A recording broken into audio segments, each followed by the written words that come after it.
चैत्र नवरात्रि के चौथे दिन माँ कूष्मांडा की पूजा की जाती है। माँ कूष्मांडा को ब्रह्मांड की रचना करने वाली देवी माना जाता है। ऐसा कहा जाता है कि जब सृष्टि का अस्तित्व नहीं था, तब माँ कूष्मांडा ने अपनी हल्की मुस्कान से ब्रह्मांड की रचना की थी। माँ कूष्मांडा की विशेषताएं। माँ कूष्मांडा अष्टभुजाधारी हैं, इसलिए इन्हें अष्टभुजा देवी भी कहा जाता है। इनके हाथों में कमल, गदा, चक्र, धनुष बाण, कमंडल, अमृत कलश और जपमाला होती है। यह सिंह पर विराजमान होती हैं। इन्हें सूर्य का आधिपत्य प्राप्त है, जिससे इनका तेज और प्रभाव अत्यंत दिव्य होता है। पूजा विधि। प्रातः स्नान कर पीले या नारंगी वस्त्र धारण करें। माँ कूष्मांडा की प्रतिमा या चित्र पर पुष्प, सिंदूर, हल्दी और अक्षत अर्पित करें। माँ को मालपुआ या हलवा का भोग लगाएं, क्योंकि यह उन्हें प्रिय माना जाता है। दुर्गा सप्तशती या देवी महात्म्य का पाठ करें। अंत में आरती करके प्रसाद वितरित करें। माँ कूष्मांडा की कृपा। इनकी उपासना से भक्तों को आरोग्य, समृद्धि, दीर्घायु और तेज प्राप्त होता है। माँ कूष्मांडा भक्तों के सभी कष्टों को दूर कर जीवन में सुख शांति लाती हैं। चैत्र नवरात्रि के चौथे दिन माँ कूष्मांडा की पूजा की जाती है। माँ कूष्मांडा को सृष्टि की अधिष्ठात्री देवी माना जाता है, जिन्होंने अपनी मंद मुस्कान से ब्रह्मांड की रचना की थी। चौथे दिन की पूजा विधि। एक स्नान एवं संकल्प। प्रातः स्नान करके व्रत का संकल्प लें। 2 कलश पूजा। कलश और देवी माँ की प्रतिमा का पूजन करें। 3 माँ कूष्मांडा का ध्यान एवं मंत्र। मंत्र। देवी कूष्मांडाय नमः। माँ को लाल रंग के वस्त्र और कमल का फूल अर्पित करें।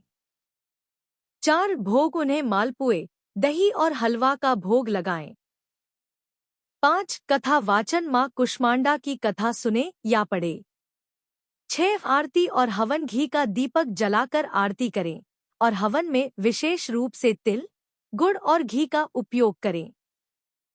7 दान। इस दिन ब्राह्मणों को दान दक्षिणा देना शुभ माना जाता है। माँ कूष्मांडा की पूजा करने से स्वास्थ्य, समृद्धि और सुख शांति प्राप्त होती है। चैत्र नवरात्रि के चौथे दिन माँ कूष्मांडा की पूजा की जाती है। माँ कूष्मांडा को सृष्टि की अधिष्ठात्री देवी माना जाता है, जिन्होंने अपनी मंद मुस्कान से ब्रह्मांड की रचना की थी। चौथे दिन की पूजा विधि। एक स्नान एवं संकल्प। प्रातः स्नान करके व्रत का संकल्प लें। 2 कलश पूजा। कलश और देवी माँ की प्रतिमा का पूजन करें। 3 माँ कूष्मांडा का ध्यान एवं मंत्र। मंत्र। देवी कूष्मांडाय नमः। माँ को लाल रंग के वस्त्र और कमल का फूल अर्पित करें। 4 भोग। उन्हें मालपुए, दही और हलवा का भोग लगाएं। 5 कथा वाचन। माँ कूष्मांडा की कथा सुने या पढ़े। 6 आरती और हवन। घी का दीपक जलाकर आरती करें और हवन में विशेष रूप से तिल, गुड़ और घी का उपयोग करें। 7 दान। इस दिन ब्राह्मणों को दान दक्षिणा देना शुभ माना जाता है। माँ कूष्मांडा की पूजा करने से स्वास्थ्य, समृद्धि और सुख शांति प्राप्त होती है। चैत्र नवरात्रि के चौथे दिन पूजा करने से होने वाले लाभ। चैत्र नवरात्रि के चौथे दिन माँ कूष्मांडा की पूजा की जाती है।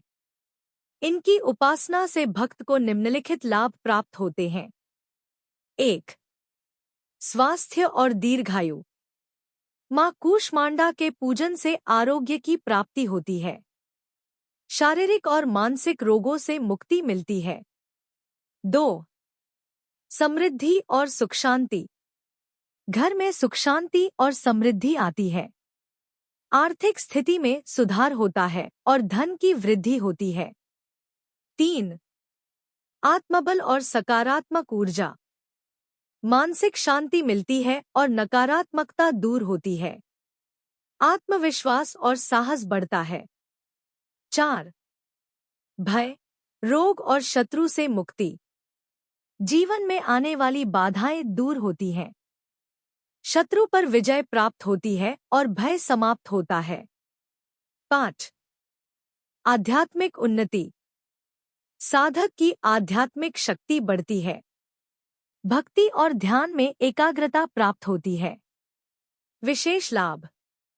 जो लोग लंबे समय से किसी परेशानी से जूझ रहे हैं, उन्हें मां की आराधना से राहत मिलती है। यदि कोई व्यक्ति नौकरी या व्यवसाय में कठिनाइयों का सामना कर रहा है, तो मां कूष्मांडा की कृपा से सफलता प्राप्त होती है। विद्यार्थी यदि श्रद्धा से पूजा करें, तो विद्या और बुद्धि की वृद्धि होती है। मां कूष्मांडा की पूजा करने से जीवन के सभी क्षेत्र में उन्नति होती है और हर क्षेत्र में सफलता प्राप्त होती है। जय मां कूष्मांडा। कुछ लोग केवल दूध, फल और सूखे मेवे खाते हैं, जबकि कुछ संध्या के समय एक बार भोजन कर सकते हैं। निष्कर्ष। जो लोग स्वास्थ्य, समृद्धि, सुख शांति, विद्या और शक्ति की प्राप्ति चाहते हैं, उन्हें चैत्र नवरात्रि के चौथे दिन मां कूष्मांडा का व्रत अवश्य रखना चाहिए। जय मां कूष्मांडा। चैत्र नवरात्रि के चौथे दिन व्रत किसे रखना चाहिए? चैत्र नवरात्रि के चौथे दिन मां कूष्मांडा की पूजा और व्रत रखा जाता है। यह व्रत विशेष रूप से उन लोगों के लिए लाभकारी होता है जो 1. स्वास्थ्य और आरोग्यता चाहते हैं। यदि कोई व्यक्ति लगातार बीमार रहता है या स्वास्थ्य समस्याओं से परेशान है, तो यह व्रत करने से आरोग्य लाभ मिलता है। मानसिक तनाव और नकारात्मकता दूर होती है। 2. आर्थिक समृद्धि और व्यापार में सफलता चाहते हैं। जो लोग आर्थिक परेशानियों से जूझ रहे हैं, व्यापार में नुकसान हो रहा है या नौकरी में स्थिरता नहीं है, वे यह व्रत रखें। मां की कृपा से धनवैभव और समृद्धि बढ़ती है। 3. गृहस्थ जीवन में सुख शांति चाहते हैं। यदि परिवार में कलह या असंतोष है, तो मां कूष्मांडा की पूजा से घर में सुख शांति बनी रहती है। वैवाहिक जीवन में प्रेम और मधुरता आती है। 4. विद्या और बुद्धि की प्राप्ति चाहते हैं। विद्यार्थी और विद्या प्राप्ति की इच्छा रखने वाले भक्त इस दिन मां की आराधना करें। मां कूष्मांडा की पूजा से बुद्धि तेज होती है और एकाग्रता बढ़ती है। 5. भय, शत्रु और बाधाओं से मुक्ति चाहते हैं। यदि किसी व्यक्ति को शत्रु भय या किसी प्रकार की बाधाओं का सामना करना पड़ रहा है, तो यह व्रत करने से सुरक्षा और विजय प्राप्त होती है। कैसे रखें व्रत? सुबह स्नान कर व्रत का संकल्प लें। पूरे दिन फलाहार या केवल जल ग्रहण कर सकते हैं। मां कूष्मांडा की पूजा, दुर्गा सप्तशती का पाठ और मंत्र जाप करें। शाम को आरती करने के बाद प्रसाद ग्रहण करें। चैत्र नवरात्रि के चौथे दिन मां कूष्मांडा का व्रत कौन रख सकता है और कौन नहीं? जिन्हें यह व्रत रखना चाहिए।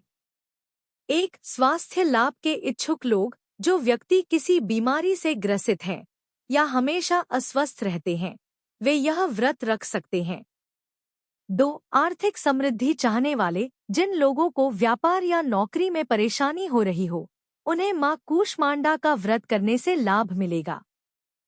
3. विद्यार्थी और बुद्धि की वृद्धि चाहने वाले, जो लोग पढ़ाई में सफलता चाहते हैं, उनके लिए यह व्रत शुभ होता है। 4. गृहस्थ जीवन में शांति और सुख चाहते हैं, दाम्पत्य जीवन में समस्याएं हो रही हों या परिवार में अशांति हो, तो यह व्रत बहुत लाभकारी है। 5. नकारात्मक ऊर्जा और भय से मुक्ति चाहते हैं, जिन लोगों को मानसिक तनाव, डर या शत्रुओं से खतरा महसूस हो रहा है, वे इस व्रत से लाभ पा सकते हैं। 6. संतान सुख की कामना करने वाले, जिन दंपतियों को संतान प्राप्ति में बाधाएं आ रही हों, उनके लिए भी यह व्रत लाभकारी माना जाता है। जिन्हें यह व्रत नहीं रखना चाहिए। 1. गर्भवती महिलाएं। यदि चिकित्सक ने उपवास न रखने की सलाह दी हो, तो गर्भवती महिलाओं को यह व्रत नहीं रखना चाहिए। 2. बुजुर्ग एवं बीमार लोग, जो लोग अत्यधिक वृद्ध हैं या गंभीर बीमारियों से पीड़ित हैं, वे उपवास न रखें, लेकिन माँ की पूजा कर सकते हैं। 3. छोटे बच्चे, छोटे बच्चों को यह व्रत रखना आवश्यक नहीं है, लेकिन वे पूजा में भाग ले सकते हैं। 4. शारीरिक रूप से कमजोर लोग, यदि कोई व्यक्ति पहले से बहुत कमजोर है तो उन्हें पूरा दिन उपवास रखने से बचना चाहिए। वे फलाहार कर सकते हैं।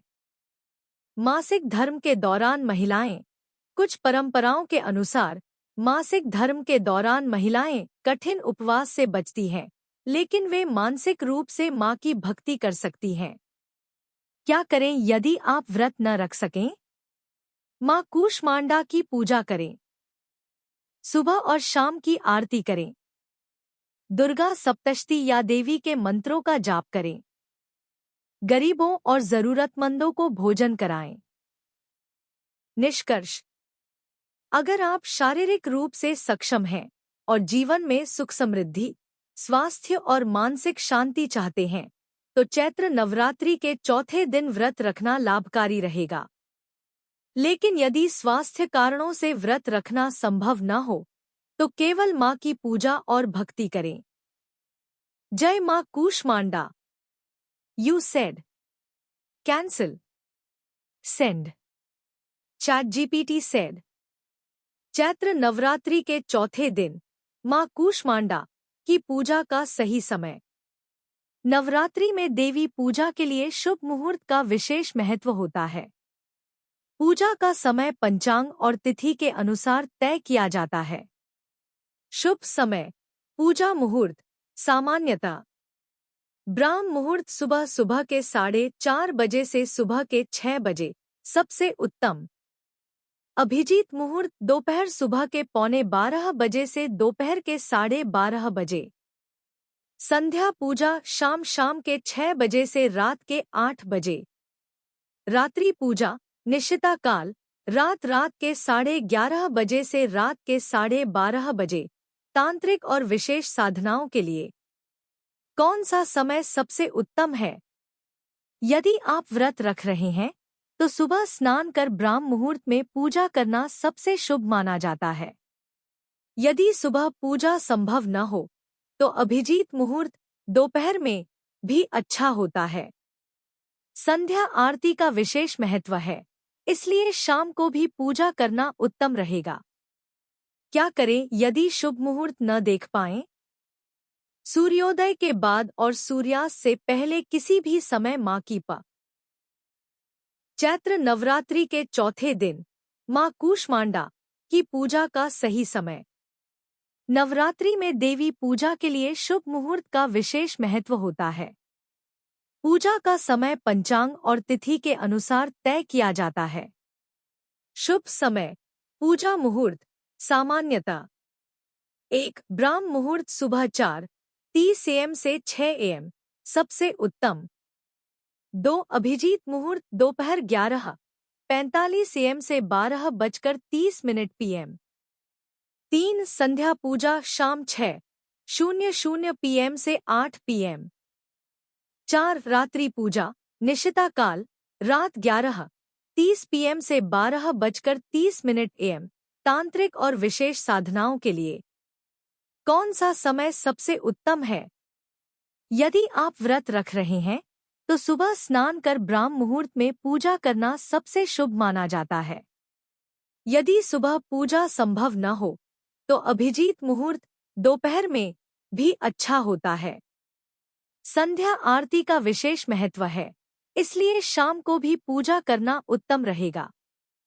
क्या करें यदि शुभ मुहूर्त न देख पाएं? सूर्योदय के बाद और सूर्यास्त से पहले किसी भी समय माँ की पूजा कर सकते हैं। दुर्गा सप्तशती का पाठ और माँ कूष्मांडा के मंत्रों का जाप करें। शाम को दीप जलाकर आरती जरूर करें। नवीनतम पंचांग के अनुसार सटीक मुहूर्त जानने के लिए स्थान के अनुसार समय देखना उचित रहेगा। जय माँ कूष्मांडा। अगर आपको हमारी वीडियो पसंद आए तो कृपया हमारे चैनल को सब्सक्राइब करें, वीडियो को लाइक करें और अपने दोस्तों के साथ शेयर करें। आपका समर्थन हमारे लिए बहुत महत्वपूर्ण है। धन्यवाद। इससे आपकी वीडियो के दर्शक प्रेरित होंगे और आपके चैनल को ज्यादा समर्थन मिलेगा।